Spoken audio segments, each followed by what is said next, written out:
Dios solo necesita de un intercesor para salvar el hogar, y esa persona es usted. Estamos en la semana de la salvación de la familia, 7 días de oración en la búsqueda de la transformación y salvación de toda su casa.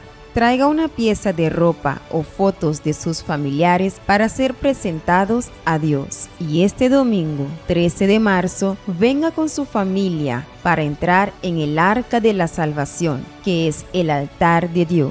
Y determinaremos la protección suya y de su familia, especialmente a las 7 y 9 de la mañana, 3 y 6 y 30 de la tarde, en la Iglesia Universal del Reino de Dios, calle Industria Pariba, número 32, Semana de la Salvación de la Familia.